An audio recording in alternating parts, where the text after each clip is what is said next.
Hello and welcome to the GSMC Chip Shot Football Podcast presented by the GSMC Sports Network. I'm your host, Manny coming to you guys today with a great show, a very special show here today. Going into the segment, later in the show, I'm going to talk about the potential interest of Brandon Aiyuk that he has with the Pittsburgh Steelers, and as well, talking about the new Netflix series that's coming out called Receiver, following last year's Netflix series, Quarterback, that followed a few of the quarterbacks. Now it's heading towards receivers, following them after this past season. And in the first half of the show, I'll talk about, with my guest today, about Alexander Mattison going to the Las Vegas Raiders and Chris Sims' latest wide receiver rankings on the top prospects in the NFL draft. But without further ado, I mentioned today was a very special episode. It's my very first guest on today's episode, and I'm pretty sure it's also his first time starring on another episode. So I have today the host of the GSMC Football Podcast weekdays as well. Ladies and gentlemen, give it up for Kenneth Gruenfelder joining us here today. I appreciate the introduction, Manny. Thank you. And yes, it is the first time. Like, I've had a couple of guests on my show, but yeah, this is the first time that I am a guest starring on another show. So it is great to be here. I'm very excited to have you here. And before I get into that first segment, like I mentioned about Alexander Mattison and the development going over to the Las Vegas Raiders, I want to make sure to just remind everyone real quick to use the tip and donations link at gsmcpodcast.net with any questions, comments that you want to say during this live episode. It's always a lot more fun, more conversational when you guys are able to do that. So again, the tip and donations link is gsmcpodcast.net. It's always appreciated from everyone here at the network whenever you guys are able to do that with any of your questions. But going back to the topic I had at hand, the chip shot story, as always, revolving around Alexander Mattison and the Las Vegas Raiders. I mentioned it. He signed with the Raiders back on Monday. It was the first team that he visited with on Monday. And like most people that go to Las Vegas, they tend to stay there. And he signed with them on the I think it was a 1-year deal. I'm not quite sure. I remember that. But he does already join a backfield with Ameer Abdullah, Zamir White, who was the starter towards the end of last season. And that's where I wanted to start with you, Kenneth, on today's episode. You saw the way that the Raiders kind of ended last season. Josh Jacobs was in and out. They kind of found something very surprisingly with Zamir White. I was able to catch some of their games and was pretty impressed with what they did. What were your overall thoughts of Alexander Mattison joining now Ameer Abdullah and Zamir White when that deal was first announced?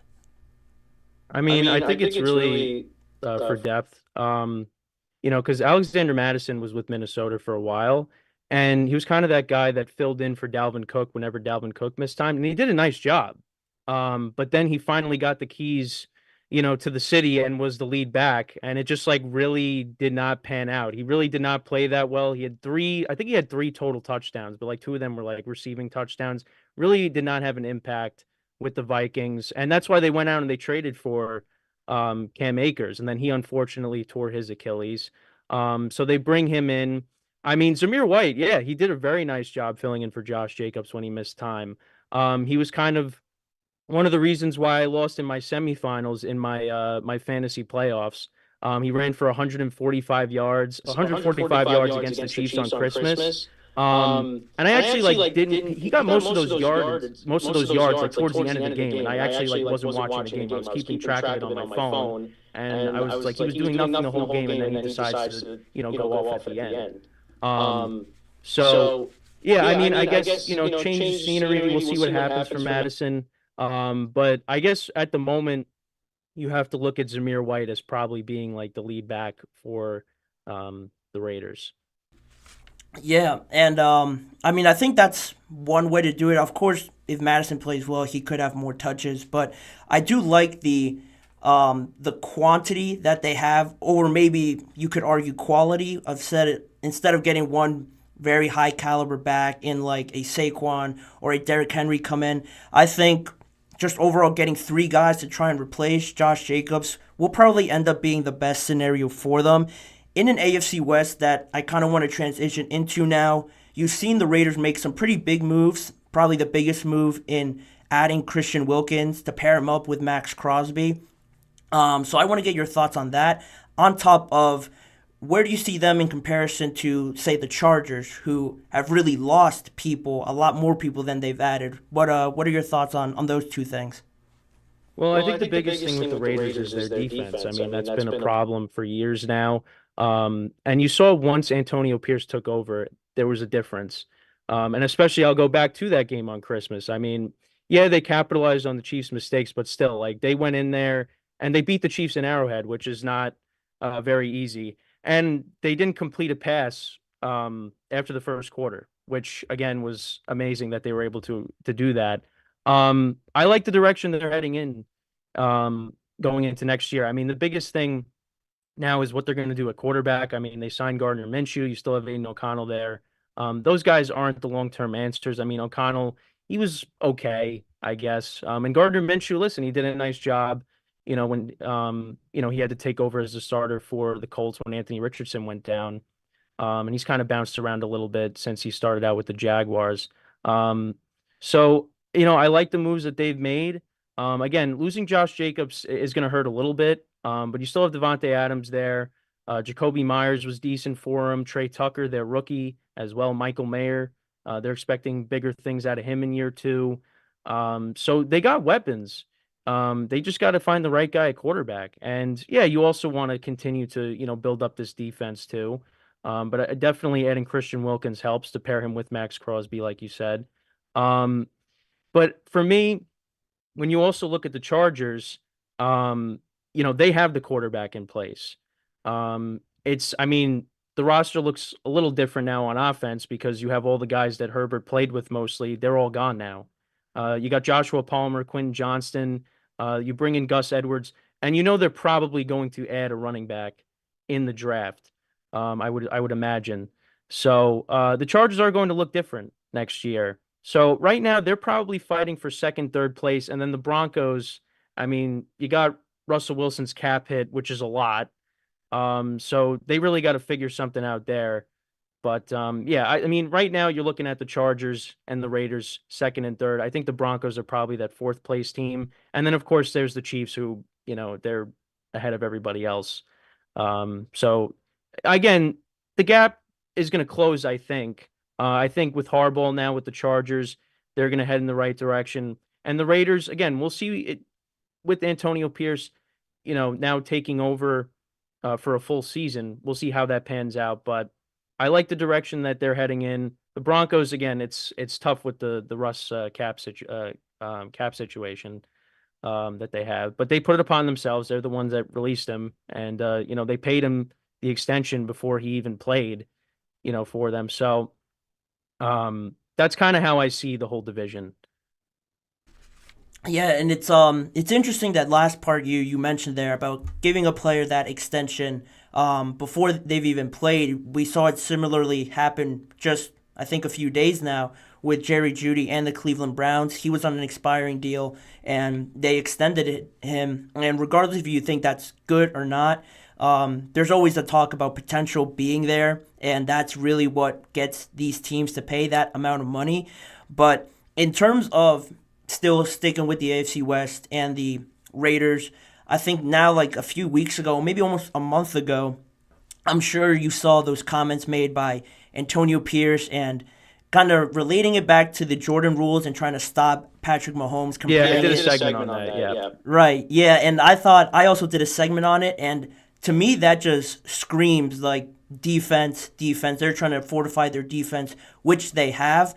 But do you think now, with the Kansas City Chiefs getting Marquise Brown, really shoring up the only weak part of their defense, or their team overall, I should say, do you think only focusing on defense is the way to have continual success against the Chiefs and really throughout that whole division? Well, I think you also need to have a quarterback that can go toe to toe with Patrick Mahomes. And, right now the Broncos have Jared Stidham and, the Raiders, like I said, Gardner Minshew's a nice player, and you have Aiden O'Connell, but that you can't compete with Patrick Mahomes with those two quarterbacks. Justin Herbert has beaten Patrick Mahomes, and when they go toe to toe, it's pretty much a one-score game almost every single time. So you also need to have that too. And right now, the Broncos and the Raiders don't have that. Now, you thought the Broncos were going to get it with Russell Wilson, and that just did not pan out at all. Again, like I said, the Raiders, their problem for years was defense. And you know what? Maybe they should have kept Derek Carr around, but again, that was a Josh McDaniels thing. That relationship really just did not work. He wanted his guy. He goes and gets Garoppolo, and look how that turned out. So that's the other thing too, is you need to have a quarterback that can go toe to toe with Mahomes. And right now, the only one in that division is Justin Herbert. So that's the other thing too. And the other thing I'd say about the Chiefs too is, like you said, what they were missing the last couple of seasons was those explosive plays. And is Marquise Brown the same player that Tyreek Hill is? No. But if, on a 1-year deal, a guy that can go deep and take the top off the defense, I mean, if they're able to add that dimension back into their offense, this team is going to be even better next year. They retained pretty much all their guys. I mean, we'll see what happens with L'Jarius Sneed, because he could possibly be a guy that ends up getting traded, even though they franchise tagged him. But bringing back Chris Jones is huge. So, the defense is pretty much going to be the same as it was in 2023. And that was the strength of the team. But now if Marquise Brown can be like how he was with the Ravens, that only helps out Rashee Rice. That helps out Travis Kelce. And the other thing, too, is it helps out the running game, too, because Isaiah Pacheco, he's a late-round pick for them, and he's been solid for them first couple of seasons. And we're talking about this. The Chiefs have won the last 2 Super Bowls, and this is without Tyreek Hill. And you have analysts coming out and saying, "Oh, they still miss him." Well, yeah, maybe they do miss him, but they're winning, even despite missing him. So, if Marquise Brown is an impact player for this team, I mean, again, they're going to have those explosive plays again, and that's something that a lot of teams in the AFC are not going to want to see. Yeah, I mean, I completely share all those sentiments with you. It's crazy how, with talking about the Chiefs, and this is the last thing I'll say before I wrap this segment, is that, we said that last season, you heard a lot of people say that last season was their worst team. And when you get a worse team with a lot of these other NFL teams, they'll have a bad record or they'll just scrap the season. A bad season for the Chiefs ended up still winning a Super Bowl, like you said, which is insane. And it just speaks volumes to not only the kind of players that they have, but really for me, it's the organization from top to bottom. Andy Reid, one of the best coaches, not only in the league, but ever. They know how to win games. They know how to do it the right way, and it's showing. And they're on the verge of making history. And unfortunately for the rest of the AFC West, it might not look great, but that's where it stands right now. And that's where we're going to wrap this segment. I'm going to send it to a quick break right now. And on the other side of the break, we're gonna come back still with Kenneth on talking about Chris Simms' latest wide receiver rankings of the top prospects heading into this year's NFL draft. So don't go anywhere. A lot more to come on today's episode of the GSMC Chip Shot Football Podcast. I feel like I'm losing my mind. Is everybody in the world blind? Please, Lord, give me a sign. I feel like I'm losing my mind. Is everybody in the world blind? Please, Lord, give me a sign. I wanna be the greatest. Everybody on the fake shit. I look around and feel like everybody is the fakest. I make this every day and I'm impatient. Hoping one day I blow up from the basement. Statement, the top is so vacant. I don't hear shit that I think is amazing. Waiting for my day when I'm playing. Sold out shows for 1,000 faces. Hey, give me that crown. Get in my way and to be put down. It ain't your place, all this my town. If I want that shit, then I'll get it right now. I'm losing it, the noose it fits. I'm losing shit, a stupid myth. You choose to live or choose to dip. You choose to fight or lose your grip and lose a gift. I feel like I'm losing my mind. Is everybody in the world blind? Please, Lord, give me a sign. A sign. I feel like I'm losing my mind. Is everybody in the world blind? Back here on the GSMC Chip Shot Football Podcast to talk more about the NFL draft a little bit and players that are coming into the NFL, specifically the wide receivers and where they stand according to NBC's Chris Sims. He posted his latest wide receiver rankings. He did the quarterback rankings, I think, a few weeks ago. And now I wanted to get your thoughts, Kenneth, on these rankings. We talked a little bit before about us looking over them and having him break it down in the lead up to this episode. But just to remind the audience, in case they haven't seen it, he kind of broke it down into about three tiers for the top 5 receivers in this draft. The first tier, the explosive wide receivers, the game changers, the guys that are undoubtedly the number ones. He had Malik Neighbors and Brian Thomas, also from LSU. Those two guys there coming off of great seasons. Arguably, Malik Neighbors has been in that conversation more, but not really so much Brian Thomas. So I'll bring you in here now, Kenneth. What did you think initially when you saw the video or read the article, when you saw that first tier and you saw those two guys there from LSU? What were your thoughts on that? Yeah, so first off, I'll say, like, I'm not a college football expert by any means. But I will say, from all the mock drafts, most people are going to have Marvin Harrison Jr. as number one.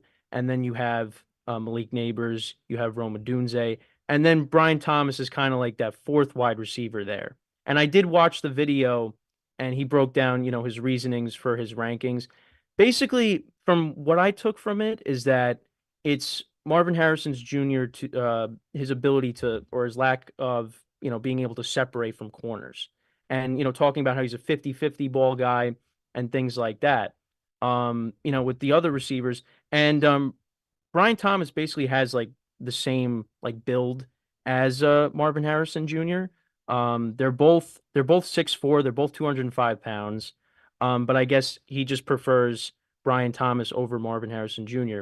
And then when you look at Malik Neighbors, he kind of compared him to Jamar Chase. And LSU is notorious for having, good wide receivers coming out of their program. You had him, and of course you have Justin Jefferson as well. So it looks like Malik Neighbors can be that next guy, which hopefully we were talking about off air about the Giants, my team. Maybe the Giants could get him possibly, to add to that offense. And like looking at the mock drafts too, like everybody has Marvin Harrison Jr. being the first wide receiver taken off the board. Then it's Neighbors, then it's Odunze, and then Brian Thomas later on. And yeah, I mean, all of them had good seasons, and I think it also helps, for both the LSU wide receivers that they were playing with the Heisman Trophy winner in Jaden Daniels too, at least in 2023. So yeah, I mean, I kind of like understood where Sims was coming from. I don't think like his analysis was that like outlandish, but it really just came down to like Marvin Harrison Jr.'s like ability to like separate from corners, and that as opposed to the other receivers, they're able to blow right by him. So that's what I got out of it. Yeah, and on that, just to finish off the list here, like you mentioned, Marvin Harrison, he falls into the tier 2, the no-bust, NFL-ready wide receiver 1 category. He was the only one in that tier, and that's obviously fair. If you're not going to have him in the first tier, you better have him in the second tier. And then he rounded it off with, like you mentioned, Rome Odunze and Roman Wilson also in there, rounding off his top 5. Another could be surprise for a lot of people if they really didn't watch Michigan, or if you really know anything about Michigan. They were more of a run-heavy team, offensive line, defensive line, setting the tone that way. So to have him in there might be a surprise instead of other guys like A.D. Mitchell or Xavier Worthy, who had a great NFL combine. But in saying that, you mentioned there about the quarterbacks and, the kind of systems that these teams ran and the personnel. How important is that, do you believe, heading into the draft? And Marvin Harrison has been mocked of going from anywhere from really 4 to like 6, I would probably think, in all honesty. But yeah. How important do you think that is, team fit, having the right quarterback there, the right coach for these guys to succeed, most of all in the NFL? I mean, I think that's probably like the most important thing. I mean, you want to see them, get into the right situation. I mean, yeah, coaching quarterback is very important. And where these guys are going, I mean, I did mention the Giants as being a team looking for a wide receiver. Well, right now they don't have a quarterback. Now they might have the right head coach in place, but they don't have the right quarterback. Um, one of these guys could end up going to the Bears. One of these guys could end, and right now the Bears, it seems like, well, now that they traded Justin Fields, this cements that, I mean, yeah, they're definitely going to take a quarterback. I mean, it's going to be Caleb Williams. I mean, they could throw a curveball at us and it ends up being, Drake May or I don't know, Jaden Daniels or JJ McCarthy or, somebody else. But it seems like it's going to be Caleb Williams. But yeah, I mean, I still have question marks with Eberflus. Then you have the Jets. If Aaron Rodgers is healthy, well, yeah, I think any of these receivers would love to have Aaron Rodgers throwing them the football as long as he's healthy. Um, but yeah, I think that's probably the most important thing is you want to be in the right situation. Because we see guys, come out of college, they have a lot of talent, and then you get to the NFL and they can't take that next step. I mean, the one wide receiver that really just came to mind was Chase Claypool. Had a lot of talent. I mean, being a Steelers fan too, just remembered that, even though we just talked about that off air before we started. But yeah, Chase Claypool, a lot of talent.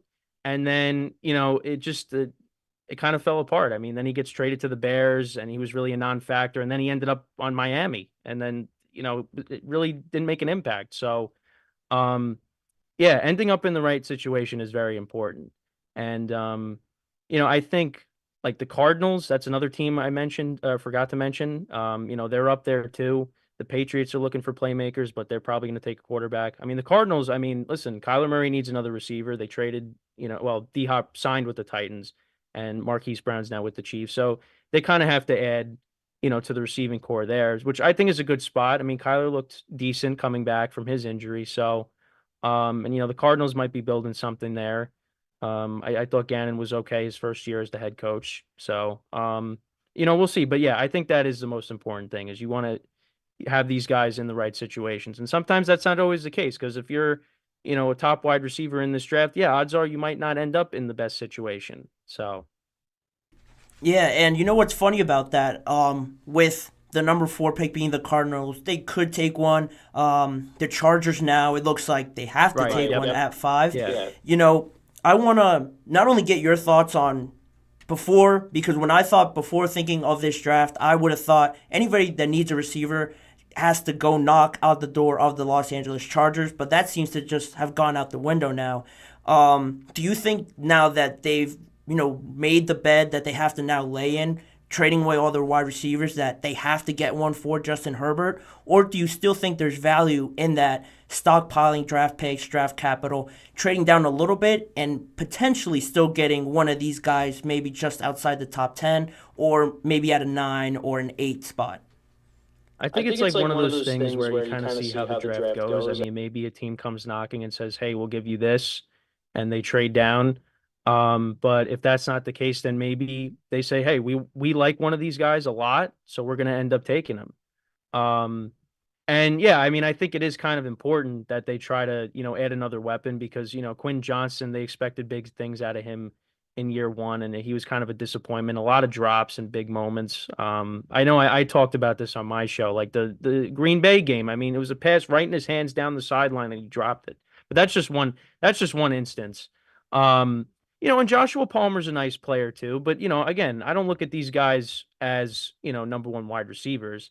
I mean, it really is amazing how completely different the Chargers offense is. I mean, you got Justin Herbert, but everybody's gone. Pretty much everybody is gone. And yeah, so I think if they do end up trading down, I mean, they're gonna have to add a playmaker somehow. I mean, you look at who's left on the wide receiver market in free agency. I mean, Tyler Boyd comes to mind, but I don't know like if the Chargers have interest in him. He's a guy that's still out there, but they're going to add a playmaker one way or another. So I guess they kind of have to feel how it is, going into the draft and on draft night because we've seen trades happen plenty of times. So. Yeah, and it'll be interesting to see, where teams value these guys because anywhere from 1 till, I guess, 7 now or 6 with the Giants, any of those teams really could use a quarterback other than the Cardinals and the Chargers, but it'll be interesting to see how they balance quarterback needs and how other teams behind them balance that. And just wrapping up this segment with the wide receivers and Chris Sims's just rankings of them. How much do you value just with the NFL combine already having passed and pro days coming up? It just reminded me that today I saw Marvin Harrison not participate at his pro day, and Caleb didn't also test at the combine, but he is throwing today. He threw today. How much do you value that, not seeing Marvin Harrison since he was actually playing and now having to wait? I don't want to say gamble on him and still taking him because he is one of the best, if not the best receiver in this class, but how much importance do you put in those sort of things, not working out of the combine or now even not showing up to your pro day as well? I mean, I don't really buy into it. I think it's just a lot of outside noise. If the guy's really that talented, like, you're going to take him. You're going to take that risk. I mean, again, there's plenty of times where, you have question marks about a certain player and, you're going to take that risk because of the talent. So again, I'm not really going to buy too much into that. Again, we look at Marvin Harrison Jr. as the best wide receiver in the draft. So, I mean, regardless if he's going to participate or not, you're still going to end up taking him. I guess the other thing I would say too is you don't want to, even though it's not really that much of a risking injury, like the potential of getting hurt. But I really don't buy into all of that. I think, like I said, I think that's just outside noise. Yeah, I mean, I do share that sentiment too, but there's also that part of, if it always seems like it's always either the combine or the pro day. I can't remember a player not participating in both, but Marvin Harrison has that luxury of being that great. Exactly. And just a lot of teams will take him, or not all teams will have the opportunity to take him, but he is up there in one of the top prospects. He was ranked a little bit lower, a surprise ranking below Brian Thomas, but we're going to see a lot of surprises in the draft. And absolutely, the way these rankings work out, it is what it is. But that's all the time I'm going to have for that segment and for Kenneth on this show as well. Kenneth, one more time, I want to thank you for coming on and having that conversation with me on both the Raiders and the rankings for the top wide receiver prospects. Yeah, I appreciate it. It was a lot of fun.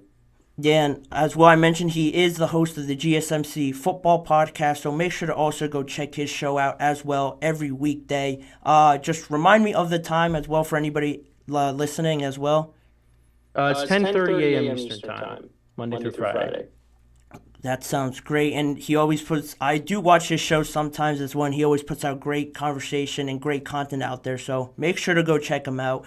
That'll do it for this segment. I will send it to the second break of the show, and on the flip side of that, I'm going to get into Netflix's new wide receiver series coming this summer, as well as the Steelers' interest in Brandon Aiyuk as well. So don't go anywhere. I have a lot more stuff to talk about on the next half of the show. All of that is coming up next.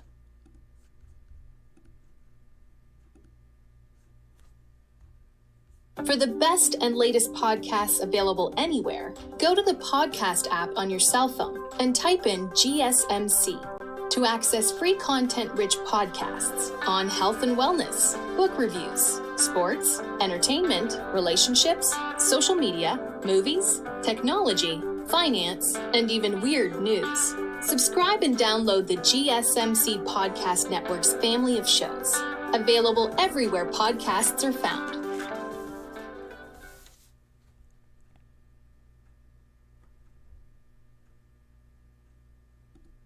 Back here now on the GSMC Chip Shot Football Podcast for the second half of the show. Again, huge thanks to Kenneth for joining me. That was a great conversation I had with him, getting his insight and his thoughts around some of these topics that I bring you guys. It's always nice having somebody else to bounce the ideas off and get a different perspective on these topics. And in saying that, jumping in now to the second half of the show and the next topic, having to do now with Netflix and a new series that they're going to come out with in the summer called Receiver, following some of the top wide receivers in the NFL now. Just like the quarterback series, I think it'll most likely be 5 wide receivers being selected for this. It has been reported that it will be Devontae Adams, Justin Jefferson, George Kittle, Deebo Samuel, and Amon-Ra St. Brown as the 5 wide receivers being followed for this season. And I think just on that piece of news, I think it's exciting to see different things with these guys because you get a different aspect with all of these receivers, from Devontae Adams dealing with injuries, a turmoil within the Raiders, and having to deal with the success that he had in Green Bay, not so much with the Raiders, but getting that lifeline with Antonio Pierce, going behind the scenes of all of that, should be really interesting to watch. Then you have Justin Jefferson, again, arguably the top wide receiver in the NFL, coming off a phenomenal season. But then this past year, he gets injured, is dealing with that, still records 1,000 yards, and also has to deal with Kirk Cousins getting hurt, and just the turnaround with his team being on the verge of contending because they have him and talented players on their team, but just seemingly to always fall short at instances. Then you have George Kittle and Deebo. Last year, obviously, they made it to the Super Bowl. That should be good stuff following them in their journey to that. Unfortunately, they lost again to the Chiefs, but that'll be interesting as well to see how they deal with that and the reflection to all of that. That should be great stuff. And then rounding it off with Amon-Ra St. Brown, coming off of the Detroit Lions' best season, arguably in franchise history. He's a big part of that, getting his perspective, his insight on the season, how they were able to perform so well, maybe getting an insight on Dan Campbell and how he is, because he is one of the more animated guys, but behind the scenes it might be different. So all of those things, I'm excited to see that they include in this series. And the only side note I would add, the only caveat is I would have loved to have seen Tyreek on here, not because only he's very entertaining, how he is personality-wise, but also with the Dolphins. I think it would have been interesting because you have all these people in the media criticizing Tua. They have a great team, but it's always Tua getting hurt, dealing with the concussions from before, playing in the cold. How much did that really affect them? Getting to know Tua a little bit more through Tyreek and discussing his amazing season that he also came off of as well. I thought he could have been a good addition, maybe for George Kittle. No shade to George Kittle, but I guess it is called receiver, right? Not wide receiver. He is technically a receiver, even if he is a tight end. So that's that. But regardless of that, I think it's going to be exciting. I'm really looking forward to seeing it. It's supposed to be 8 episodes produced by NFL Films, 2 p.m. Productions, and Peyton Manning's Omaha Productions as well. I mentioned it's supposed to premiere in the summer. No specific date yet, but it's still something to look forward to in the summer to get this insight. And really in a time where obviously there's no sports, everyone's off on break and stuff like that, to get, I guess, this little reminder, this little tease, I guess, before the season starts in September, I think it's really great. I'm really looking forward to it. Like I mentioned, it's coming after the series that Netflix produced last year, Quarterback, that followed Patrick Mahomes, Kirk Cousins, and Marcus Mariota. They only had 3 quarterbacks on there for the 2022 season, but it was cool to see because obviously you have Patrick Mahomes in there. You get a different feel with Kirk Cousins as well. A lot of people might not know too much about him, and I think they got to learn a bit more about him through that. And Marcus Mariota as well, with the Falcons, I believe, in 2022, seeing how that all looked good at some points and then it all broke down. All very good content to watch on Netflix. And they only had 3, which leads me into this next point about this whole series. I think it's a good idea. I love this insight into the players even more. But from an article that I read from Yahoo Sports, they explained that going from the quarterbacks to the wide receivers wasn't really the original idea for this. They probably would have hoped to have a second season with more quarterbacks. You could have got, I don't know, guys like Lamar, Josh Allen, Joe Burrow, dealing with his injuries and stuff like that. Those would have been hit out of the park sort of ideas. They would have definitely garnered a lot of interest. But the thing that kind of held it back or forced them to take a pivot was that there wasn't really a boatload or an overwhelming amount of interest in participating in it. That kind of surprised me because not only to not get too broad in this sentiment, but I think now with the younger generation coming in and all these quarterbacks are young, exciting players to watch, social media and stuff like that, entertainment, content is all part of really being in the NFL now. You always have a camera in your face. Everyone's always quoting you or analyzing whatever you do. I thought this could have been a positive light on that sort of aspect of media, and they could have really shown what they were like, projected who they really were, what they were really about, instead of having other people talk about them, criticize them wrongly on some things, take things out of context in other segments and stuff like that. I thought this could have been a good opportunity for them, but again, I can see it from their point of, this could be a distraction if you always have cameras following you around, asking you questions, interviewing you. It could become a burden. I could see that, but, I was surprised regardless of that. And I mentioned Omaha Productions being involved in all of this content being put out for NFL, along with NFL Films.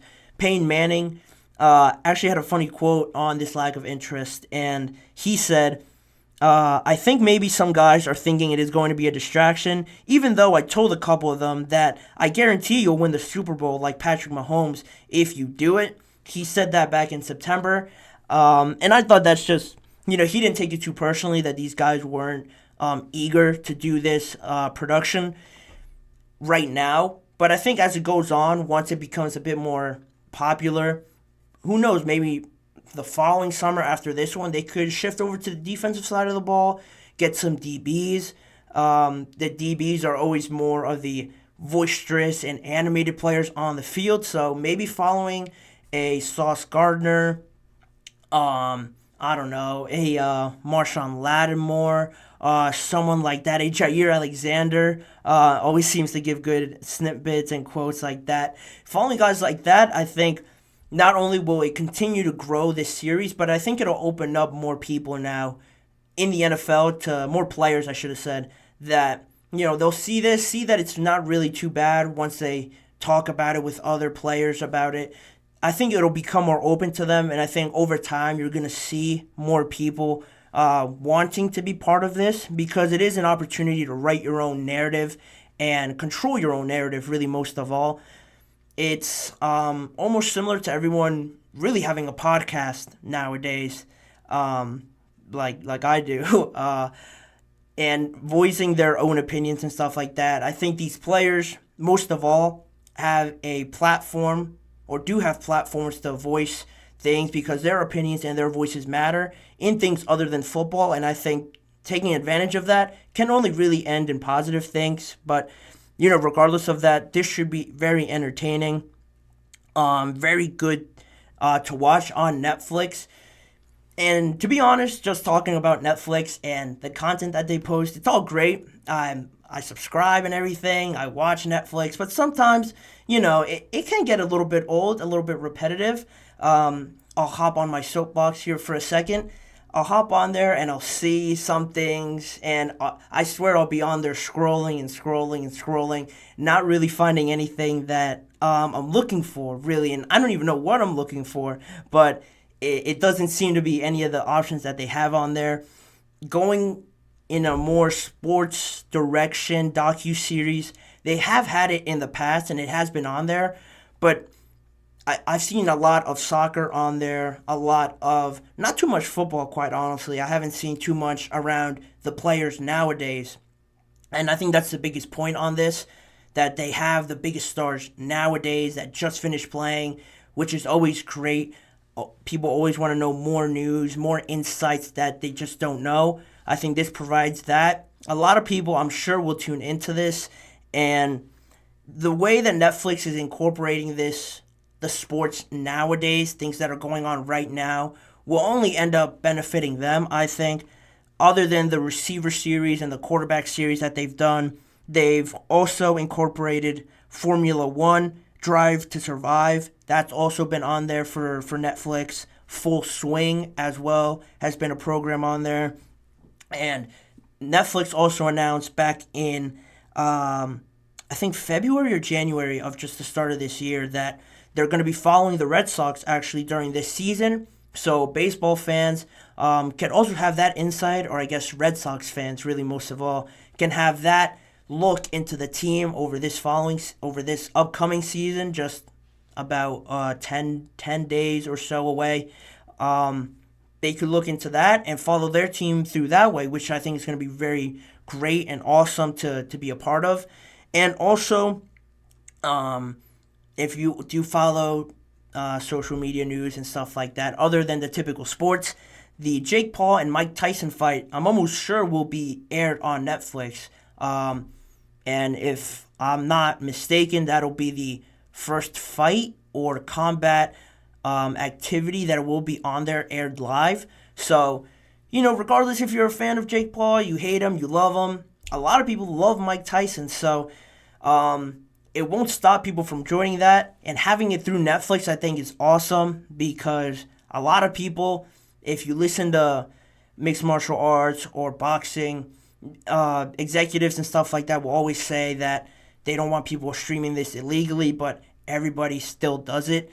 And now with Netflix, it's so common to everybody. I feel like everybody has a Netflix account. A lot of people can watch it. It'll be available to them, even if it's not the fight that people want to see. And they just, and honestly, anybody that talks about Jake Paul always just says, I just want to see him fight a real boxer, stuff like that. It doesn't stop people from tuning in, and it won't stop them from tuning in now that it's on Netflix as well. So them taking up this fight and taking this opportunity to attract more eyeballs to their platform, to this fight, I think it's, one, very smart, and two, it's the right decision rather than going through these other things and focusing more on money. I think doing this will attract more people. Who doesn't want to see Mike Tyson fight again, right? Like, he's going to be on there. It's going to be great. A lot of people are already subscribed to Netflix. I think it's a great idea overall. And just to wrap it all up, again, I'll just say I love the way Netflix is going right now in terms of sports, and I'm eager to see if they incorporate more sports down the line, more live sports, airing more live, things like that. The NFL's kind of shifted over to Amazon Prime and airing some stuff on there. I don't see why they couldn't do the same, maybe with Netflix down the line. It's a lot of business talk that we frankly don't have time to get into, but that's just an idea. I can't see why it won't happen, but that's where Netflix is right now. That's where we are right now on this show. Wrapping up that segment, now I will send it to the last break of the show, and on the other side, I'll get into the Pittsburgh Steelers and them getting tweeted at, or more specifically, Mike Tomlin getting tweeted at by Brandon Aiyuk. And everybody knows he's not really satisfied in San Francisco. Could he be heading over to Pittsburgh and joining George Pickens, Russell Wilson, Justin Fields? I'll let you know what I think about it, plus all the details surrounding his rogue tweet that dropped a few days ago, if not yesterday. So stick around. All of that is coming here on the GSMC Chip Shot Football Podcast, coming up next.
back here on the show one last time for the final segment on Brandon Aiyuk and the Pittsburgh Steelers.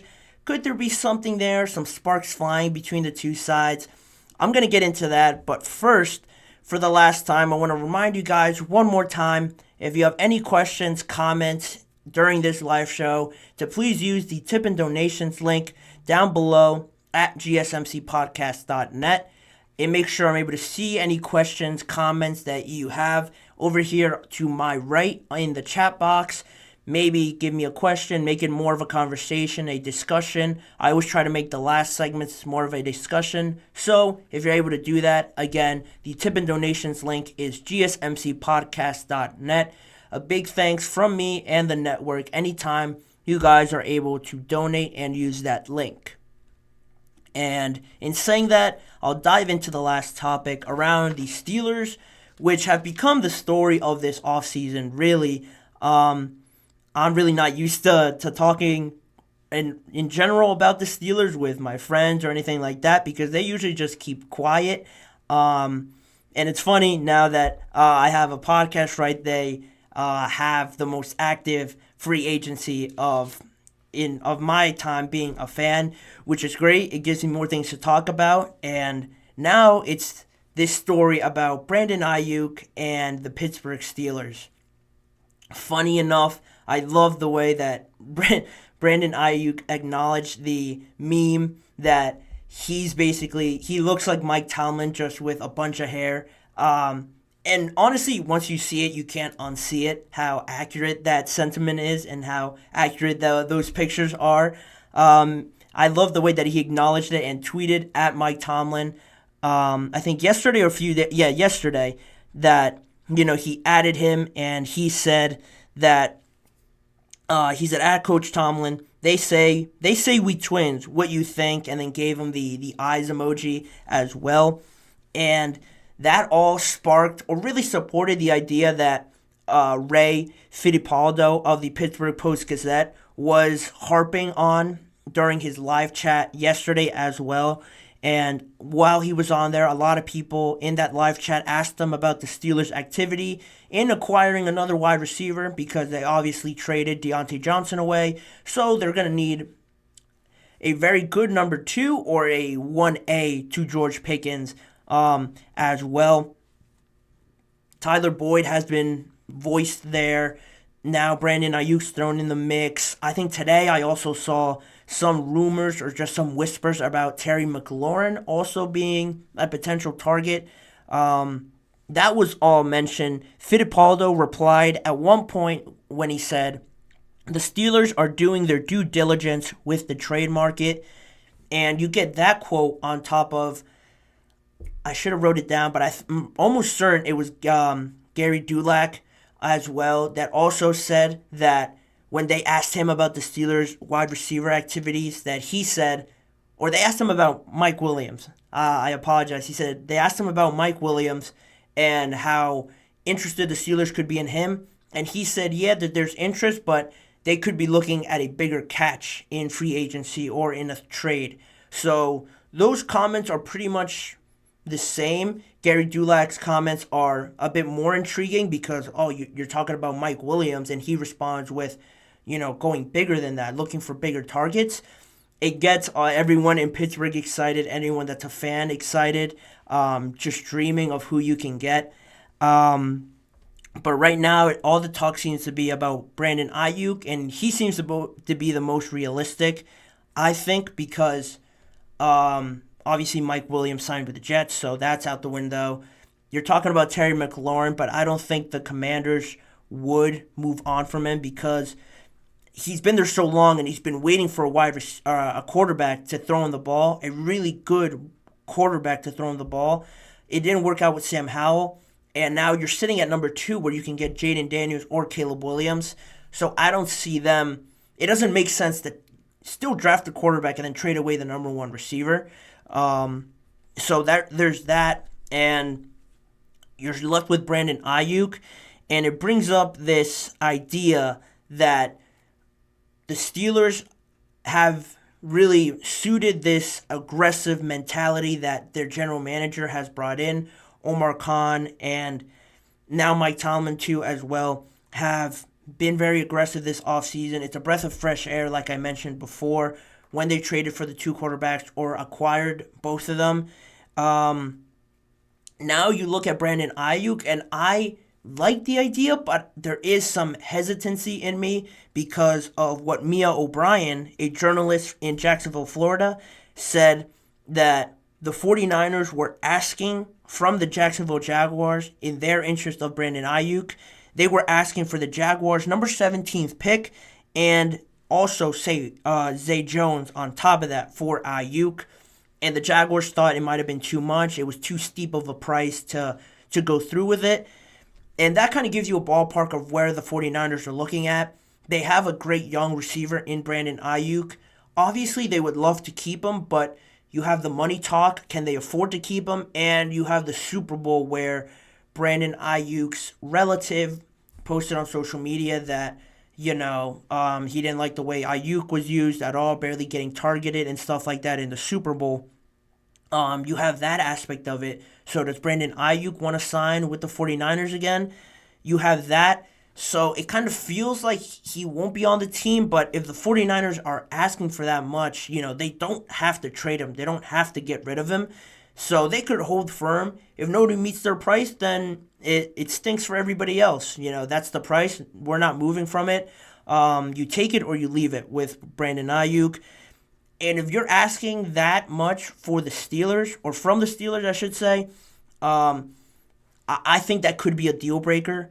With the Steelers, I think the important thing to remember is to not just be so eager to make a move. You get this adrenaline from seeing the moves that the Steelers have made with Justin Fields, obviously, Russell Wilson, and stuff like that. You now get an opportunity to see Brandon Aiyuk, and you're like, oh, you have to go get him. You have to go get him. You need a wide receiver. Let's keep this momentum going.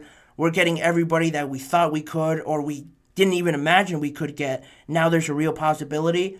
You have to also take a step back and really think about, what you're giving up with this deal, because if you're giving up the number 20 pick, you could draft your own wide receiver. I'm not saying you're going to find someone maybe to the level of Brandon Aiyuk, but there are a lot of good receivers in this draft, and you don't want to reach. I understand that, just because you need a wide receiver, but you could wait till the second round and do that. And the way the 49ers are asking other teams for this wide receiver, it could be too steep. And on top of that, you still also have to pay Brandon Aiyuk if he does come on the team. SpotRack has Brandon Aiyuk's market value at around $24 million per year. So you're already giving up a lot, and you're most likely going to have to pay at least $20 million per year for him. On top of, it's still a while away, but George Pickens is still going to want, most likely, a good contract, so you have that. And all of that wrapped up together doesn't really seem to me as the best interest for the Steelers going forward. For another example, if you look at A.J. Brown just a couple years ago when he was traded to the Philadelphia Eagles, they were able to wait it out. I'm not sure if they had talks prior to draft day when they traded him, but they waited till the draft and waited till things got kind of hot, and they traded for him, and the Titans almost just took whatever they could get from the Eagles. They traded A.J. Brown for a first and a third-round pick that year. So, if you're talking about a first-round pick, just that, and maybe a late-rounder, you could convince me, but not a first and one of your receivers. I don't really see that as making too much sense. You're adding more quality, but the quantity goes down, and Aiyuk's not going to be in there every single play. He's going to have to take a rest, and your depth kind of takes a hit by going that route. So I'm not really a fan of that, but you can't deny the kind of player Brandon Aiyuk is. If you could get him at a cheap, Omar Khan has pulled off amazing deals for the Steelers just with the Bears. And Brandon Aiyuk is coming off of his best season probably as a player in the NFL. 75 receptions, over 1,300 yards, and 7 touchdowns. So you think about that and what that could mean, not only to help Russell Wilson and Justin Fields, but having that all-world wide receiver that can do a little bit of everything would go a long way to complement George Pickens, as well as adding to this offense overall, which they seem to have really focused on. And I love the idea of doing that, but, I don't want them to overdo it and play their hand too much and give up something that could hurt them going forward. I like the idea more so of Tyler Boyd. If I am to give an alternative to Brandon Aiyuk, Tyler Boyd, I think, would make the most sense. He has other interests from the Chiefs and a couple other teams. He is a veteran. He's about 30 years old now, and, he is from the Pittsburgh area. It does have that feeling, almost like Kenny Pickett had, to want to bring in Tyler Boyd, but, is that going to be enough? Tyler Boyd, George Pickens, Calvin Austin. They also signed Van Jefferson. I know that this team, with Arthur Smith coming in as the offensive coordinator, wants to be more run-oriented, playing their cards off of the run. You have two great running backs in Jaylen Warren and Najee. It makes sense, but you're going to have to throw that ball eventually.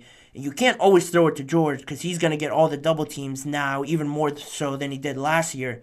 So is the 30-year-old Tyler Boyd going to create you that separation? Is Van Jefferson, who hasn't really made a big impact in the NFL thus far, going to make those plays down the line in those tight games where you really need it? You have Pat Freiermuth as well, but I still think they need a good wide receiver, a good caliber wide receiver, but you can't ask for too much and just throw it all in because this team also does need other areas as well. With that first round pick, they don't have to go receiver. I mentioned this is a deep class. They could try to get a new center after they release Mason Cole at the start of free agency. That would be a great area to focus on, in my opinion. You got the kid from Oregon, Jackson Powers-Johnson, as probably the best center. If you could get him at 20, that would be amazing.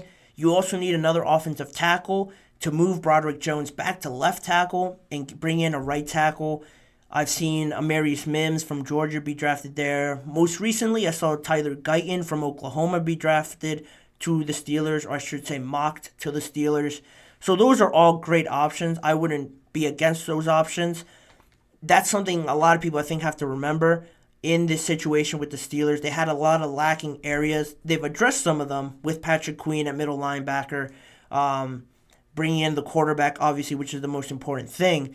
But this draft is very deep, and the Steelers, oddly enough, find their best receivers in that second round. I don't know what it is about waiting to the second round and nobody catching up to the fact that the Steelers probably 70-80% of the time want to take a wide receiver, and why nobody else takes all the wide receivers in the second round is beyond me. But there is something about that second round that they love drafting receivers. I don't see that changing. So if they can't get Brandon Aiyuk or make a trade somewhere else and still keep that first, I don't really see them drafting a receiver too early. But that's where they've led me up to this point and where their tradition sort of falls.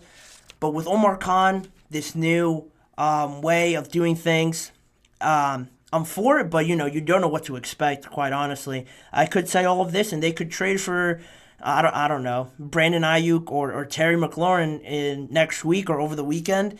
That's still a possibility, so we'll see where that all ends up. It's exciting to see, like I mentioned, I am a Steelers fan, so it is exciting to guess and speculate where this is all going, but I just want to see things be finalized like they have been, so... that's that. Brandon Aiyuk is an option, but that's all he remains until things get worked out. And with that, I will put an end to that segment, and it will take us to the end of this show. As always, towards the end of the show, I want to remind you guys to please like, follow, and subscribe to the GSMC Chip Shot Football Podcast presented by the GSMC Sports Network. Make sure to also follow the network on Facebook, Instagram, X, and TikTok for more of this network's content. If you want to see more of me and this show, check out the GSMC Sports Network channel and the Podcast Network channel as well on YouTube for more of the live episodes. If you want to catch a whole episode, they're all on there, as well as YouTube Shorts that I post on there daily, and individual videos of each of these segments. So if you missed one or just want to rewatch one, a specific part of the show, you don't have to watch the whole show. Their individual segments are on the channels as well. And as always, tune in every weekday at 6:30 p.m. Eastern Time for more football and NFL conversations with me, Manny Maradiaga, as your host. Thank you guys again for tuning in, and I'll see you guys again same time tomorrow.